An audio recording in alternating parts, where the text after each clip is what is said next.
I am a health and a life coach and also a Sedona method facilitator. The Sedona method is an emotional releasing technique. Sorry about all my tabs. It's a book that you can purchase. I'm not trying to gatekeep this method. I actually want to expose it to as many people as possible. So the other day actually today, I posted a video about self-sabotage on TikTok, and it got a lot of traction. And I realized that not many people know self-sabotage is a natural part of the transformation process. Meaning, if you're making changes in your life with your health or your career or starting any projects or making changes in the quality of your relationships in your life, there is a period at about 5 weeks where your ego or your brain don't want to move forward. And some of the symptoms for that self-sabotage include self-doubt, depression, lethargy, apathy, feeling as if you keep getting interrupted or there's always something more important, wanting to treat yourself to a little bit extra, maybe getting really drunk and partying a little bit too much or spending a little bit too much money. And it's just an attempt of your ego and your brain to stay safe because the familiar is what's safe. So what's happening is this new version of yourself to your brain feels unpredictable. And the brain doesn't really like the unknown. And the ego doesn't really like the unknown either. The brain likes to be able to predict outcomes because, again, that's how it keeps you safe. It takes a lot of energy for the ego to kind of recreate its reality. So your body will basically fight you when making changes. However, that doesn't mean that you need to pivot or quit or turn back. It may just be a natural part of this process for you. So the first step is to recognize that the reason we are not moving forward and that our ego and our brain is trying to slow us down there are hidden fears. And a lot of those hidden fears have to do with some sort of loss.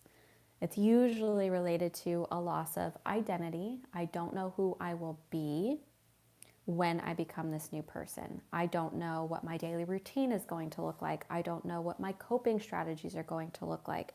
I don't know what it's going to look like when I choose to relax or choose to have fun, or how I will even show up or relate to the people in my life.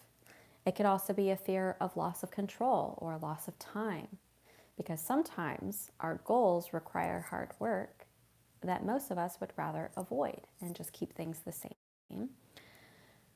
Other times and a lot of times, it's related to this unconscious belief that somehow we will lose love if we move forward.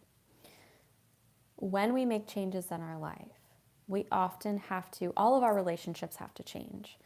Our role in our relationship often changes because other people's perception of who we are will change as we make changes in our life. So if you move to a new financial bracket from all of your friends, your brain's like, well, how am I going to relate to all of these friends? Or if you move to a new health status and your family is kind of stuck in the old ways of how you grew up to be healthy or unhealthy, then you are now a black sheep in that social circle, which to our survival brain is incredibly scary. We want to be a part of the tribe, and again, we want things to kind of be the same unconsciously. Consciously, we do want progress. We want to grow. We want to expand. We want to experience all the fruitfulness of life. So when you can become aware that this is a natural part, you can then see the fears that are kind of vibrating in the background of your mind and use some logic to move your way out of them. So the first step of logic would just be to talk yourself through that entire fear. Go to the end of what happens when you're in a different health status than your family and you receive the criticism and you receive whatever backlash it is that you're afraid of. Go to the end where maybe you don't talk to your family as much or you don't spend as much time with your family, and keep following that fear until you recognize that no matter what, you'll still be safe. That even if you're not in the same relationship to your family, that other people will come into your circle who will support you and motivate you and keep you growing and moving forward. Now, just because you fear that will happen does not mean that it will. So you may fear that your family will criticize or make fun of you for making new health choices. But in reality, it could actually be very motivating, and they could surprise you and end up being really, really supportive. Which brings me to the next tool for moving through self-sabotage: visualization. So visualization, once you've walked to the end of the fear, right, and you've seen, okay, well, no matter what happens here, I'm gonna figure it out, I'm gonna be okay, I'll most likely be safe. Then you tap back into that manifestation visualization part, because the other thing that happens is your brain is fearing the unpredictable. So by practicing in your brain what to expect next, the unpredictable becomes predictable. It becomes a known instead of an unknown. So say, for example, you're in your self-sabotaging week or couple of weeks, and I'm just going to use the health example because it's the easiest one. You're trying to wake up an hour earlier so that you can get to the gym for 30 minutes of extra exercise, or 30 minutes of exercise in general.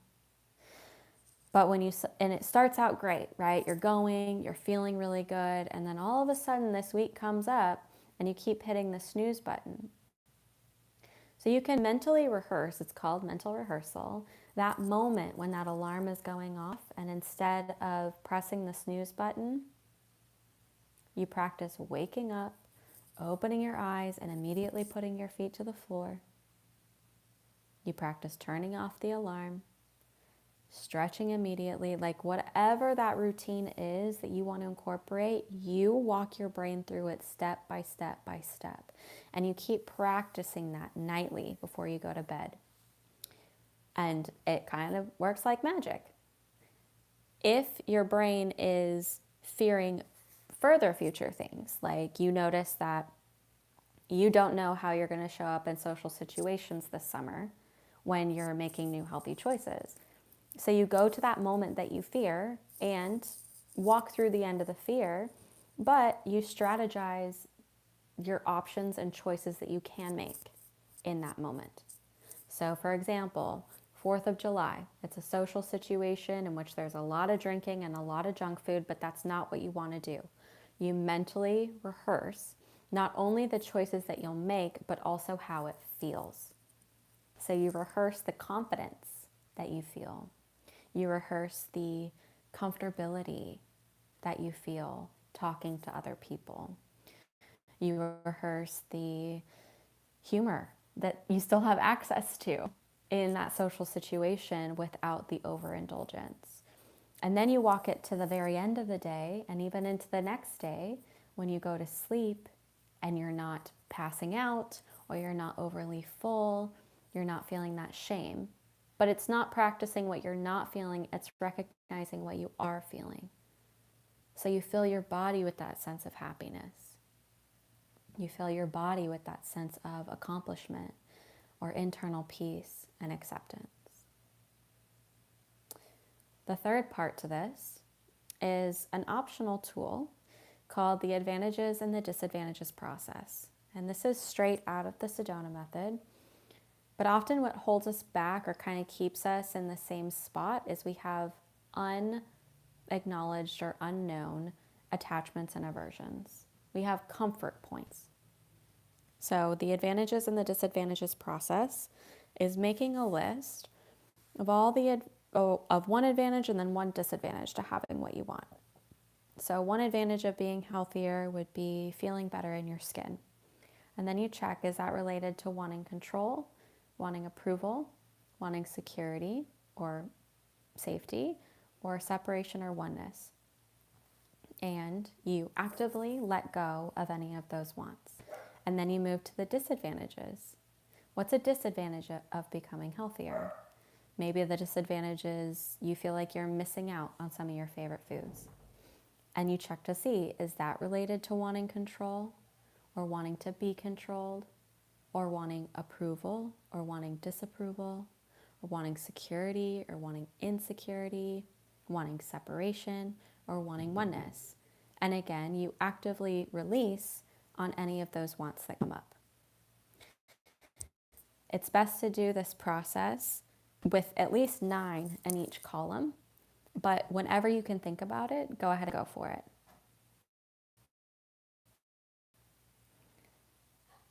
If you have more questions about this, you can check out the book itself, and I will also post a guided meditation on this technique at a little bit of a later date. Anyway, I hope this was super helpful, and if you have any questions or would like personal assistance on moving through self-sabotage or finally accomplishing that goal or starting that project or up-leveling your life in some sort of way, please send me a direct message or leave a comment on this video.